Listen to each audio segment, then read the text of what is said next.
Oke, kita lanjutkan ya. Kita akan berkenalan dengan yang namanya negasi atau ingkaran. Negasi pernyataan diperoleh dengan menambahkan kata tidak benar, tidak, atau bukan. Jadi negasi ini adalah mengingkar pernyataan mula-mula.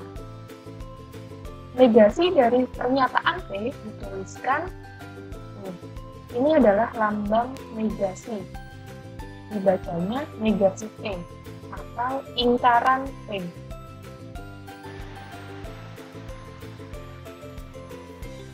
Kita punya tabel kebenaran dalam logika matematika. Nah, tabel kebenaran ini akan menyajikan semua kemungkinan nilai kebenaran dari suatu pernyataan.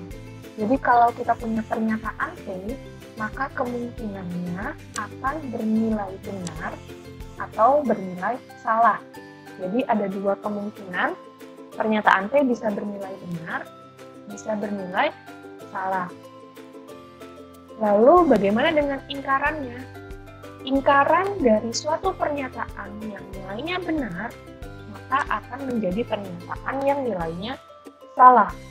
Sementara pernyataan yang salah, ingkarannya akan menjadi benar. Contoh, 2 adalah bilangan prima. Nah, maka di sini ingkaran dari P adalah 2 bukan bilangan prima. Jadi, misalkan kamu mendengar orang berkata 2 adalah bilangan prima, maka caramu mengingkar atau membuat negasinya adalah mengatakan itu tidak benar.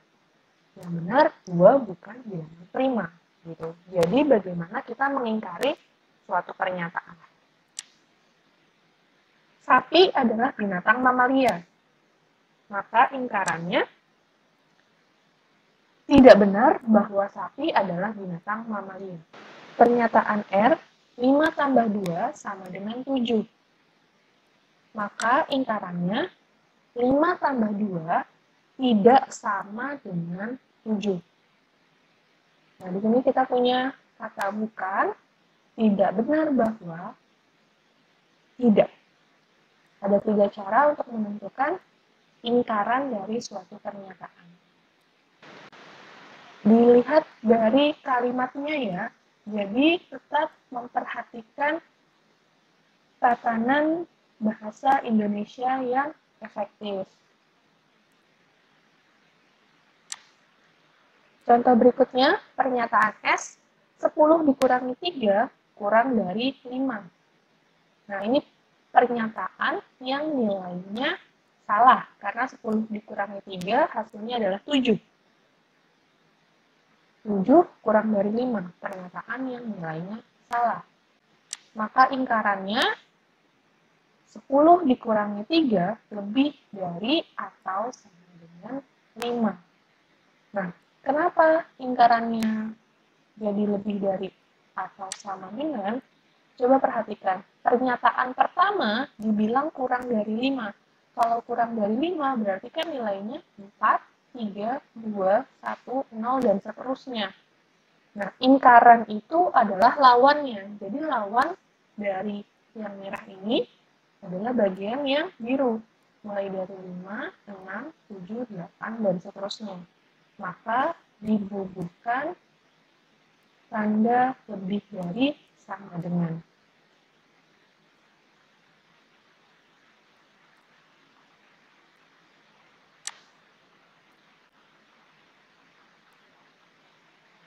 Oke, ini adalah pernyataan-pernyataan sederhana beserta negasi atau ingkarannya.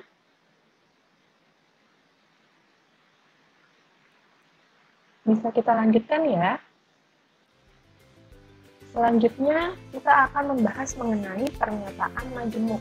Pernyataan majemuk ini merupakan gabungan dari beberapa pernyataan. Nah, kita punya beberapa macam pernyataan majemuk. Ada konjungsi, disjungsi, implikasi, dan biimplikasi. Masing-masing pernyataan majemuk tersebut mempunyai kata hubung dan simbol yang berbeda. konjungsi menggunakan kata hubung dan. Jadi ada dua pernyataan dengan menggunakan kata hubung dan. Simbolnya seperti ini, seperti huruf V yang terbalik. Sementara disjungsi, ini kata hubungnya adalah atau. Simbolnya seperti huruf V. Lalu implikasi menggunakan kata hubung jika maka. Simbolnya arah panah. Sementara diimplikasi, kata hubungnya adalah jika dan hanya jika. Dilihat di sini simbolnya arah panah bolak-balik. Jadi kalau implikasi itu hanya satu arah, kalau diimplikasi ini bolak-balik. Mari kita lihat satu persatu.